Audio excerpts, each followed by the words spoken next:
One thing I think it's important to understand and to think about in terms of art history is that art has this weird way of looking to the past for inspiration and looking to the past for its cue for starting forward. And that's nothing new.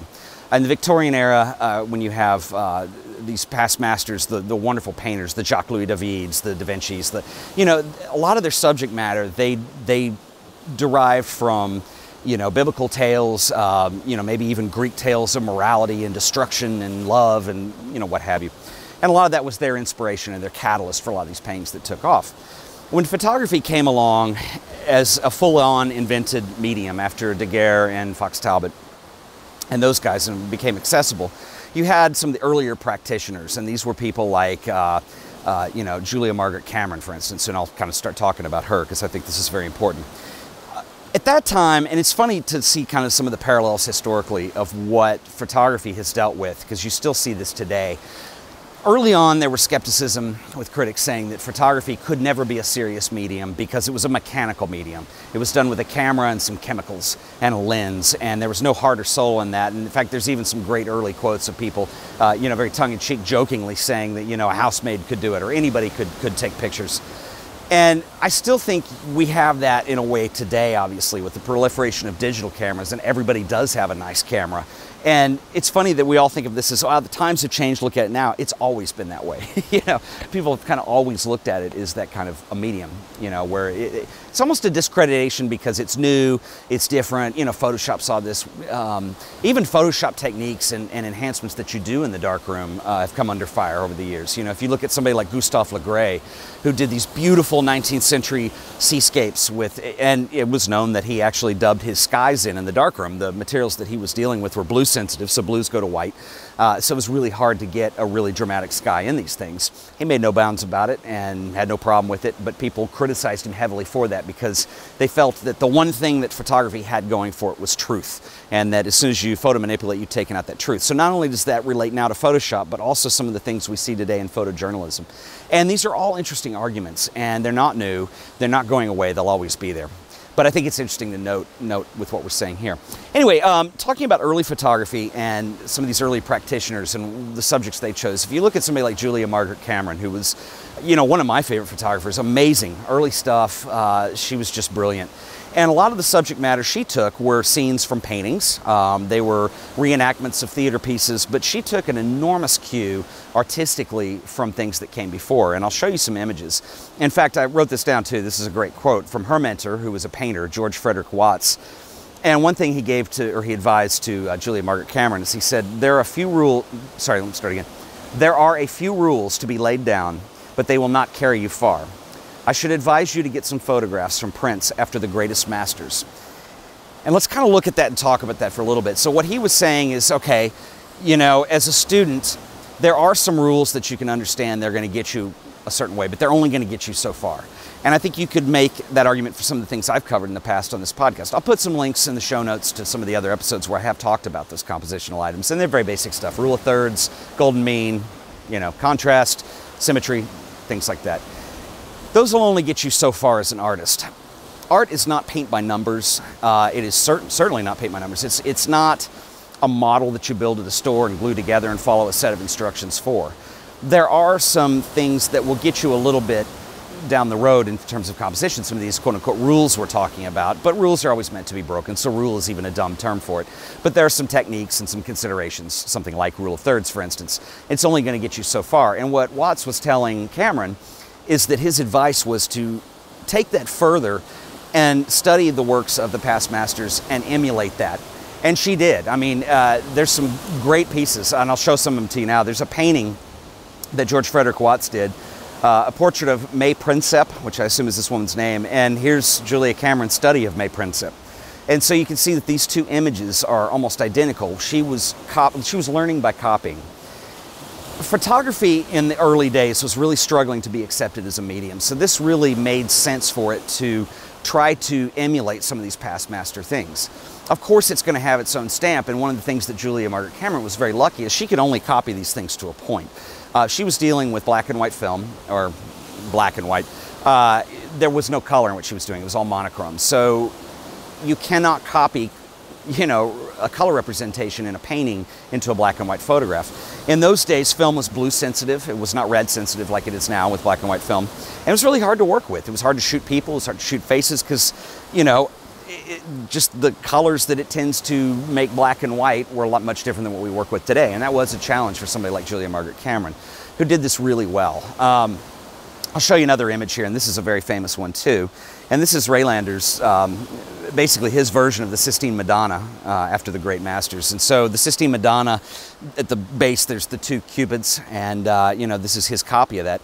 What's interesting too is you can already see with Raylander that there's a copy here in terms of composition, but he's starting to take it away. He did not put wings on the cupids, thank God. This was a very successful photo from Raylander, and it sold quite a bit. And he kept the cheese down a little bit, you know, he did not copy it exactly, but he did copy the poses.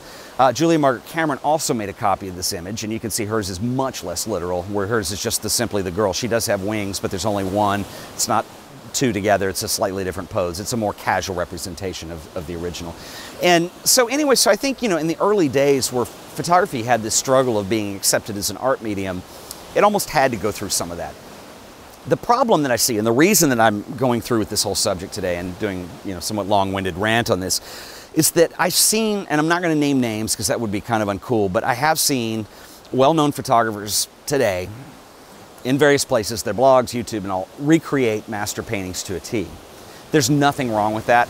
I've tried it to some degree, but that's more of kind of a study thing where you're going to try to learn composition. But when I see people using that as this boastful way to try to secure some kind of sense of ego that they're doing these wonderful things because they can copy something like a Vermeer, and particularly getting one that's not that hard to copy anyway, I just have a kind of an ethical problem with that, because it's just, I mean, it's such a novelty, I guess. There's nothing wrong with it. I mean, you know, I don't know, maybe I'm overemphasizing it, but it becomes novelty. And what I want to explain to you, because I've had people who've requested that I start talking about, at least on a compositional level and maybe a color and value level, similarities between photography and what you can learn from past masters. I think this is a wonderful thing to look into, and there is a lot you can learn there. But don't stop at just making a copy of something. That kind of worked for Cameron, it kind of worked for Raylander, it kind of worked for some of those early people because it was just so different then. Now we've seen all that. And I'll get a little lofty and heady on you, and I think this is the important takeaway here, is that photography is, it's really interesting because not just photography, but art in general. There's good news and there's bad news. The good news is you have complete control over your output and what it is that you want to do, what it is that you want to say visually, what it is that you create. If you're not liking what you're creating, you need to look at your pictures and see what they're telling you. I hinted at this in the last episode. What are those pictures telling you to change? What is there something different? What needs to be learned? What's wrong about them? You have complete control over that destiny, and you can learn however you want. I mean, when I was back in my music days, that's how I learned to play guitar. I was copying the people that I like to listen to. But here, I'll put it in musical terms. If I'm going to sit here and copy Jimi Hendrix and learn how to sound just like him and learn a bunch of Hendrix tunes, the best I'm going to do with that is go get a stinking cover band and go play at a bar late at night to a bunch of people who are drunk trying to relive the 60s. It's a cover band, and cover bands don't change the world. Unfortunately, that's not my quote, but I love it. Cover bands don't change the world, and you have to be careful with photography with where that line is between learning something and becoming a cover band. And I think that's when you start putting too much of that into your professional output. You haven't learned anything from it other than to just copy something. You haven't let it influence you. You haven't let it speak through your own ideas and bring your own personality through with this. And I think this is really important. And I'll end by saying this too. Well, hang on, one other thing I meant to mention. So that's the good news, is you have complete control over this destiny. Now here is the bad news, and this is hard for people to swallow, no matter if your ego is small or large, either one, is that you and I have no control, no artist does, over the importance of your pictures in the world of art history. We don't decide that. We can't decide that. That is for the public to decide, that's for critics to decide, that's for people to see your work. You can promote it as much as you can. There are people who do very well at this. It doesn't mean they have great art that they're doing. Artists can't decide what their place in art history is. Margaret Cameron wasn't going for that. She'd driven herself nuts if she tried to go for that. Photography was new at the time. She was heavily criticized. She probably had no idea that she'd be famous today. Same with Raylander, same with Ansel Adams. They were doing their thing, and history has defined them as important because they did their own thing and they had their own voice within that. That's one thing that I think a lot of photographers don't understand sometimes, they don't realize and they don't remember, is that we're part of a bigger picture. It's not just you as an individual. We're trying to improve our craft, but we're all in this together. And the stuff that stands out, unfortunately, we can't decide on. You do your best, you practice as much as you can, you put your best foot forward and make an effort. But the rest is for somebody else to decide later on down the line. And that's just the whole cold, hard truth of that. I will end with saying this, and I think this is important too. That one of the things that I love about photography, I mean, I have a show that I do, and if you're still listening, you've gone on for, oh my gosh, 13 minutes so far of me ranting on about, photography's place in art history, which I am very proud of, by the way. It's a wonderful place in art history, and I love being a photographer. I love being proud of that, and it relates into what I'm going to tell you here.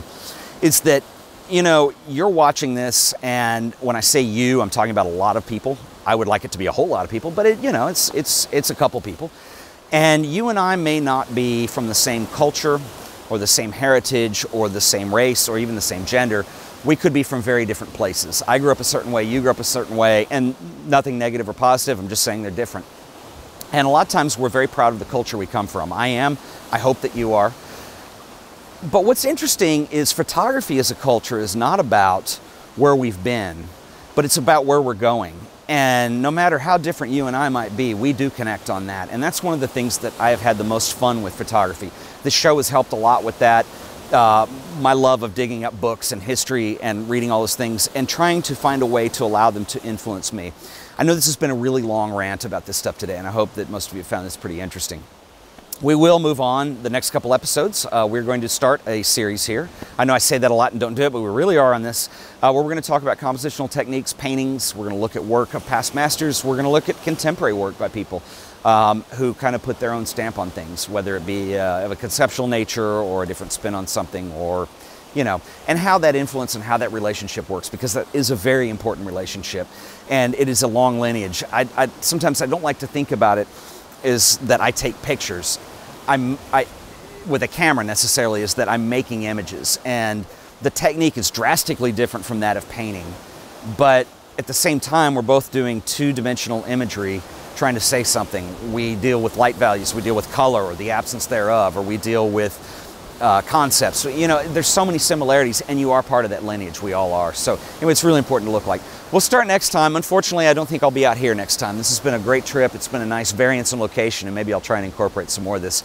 Again, I hope the waves have not been too loud. It's just kind of the way it is down here. But anyway, once again, this has been The Art of Photography. Thank you for watching. We'll see you next time.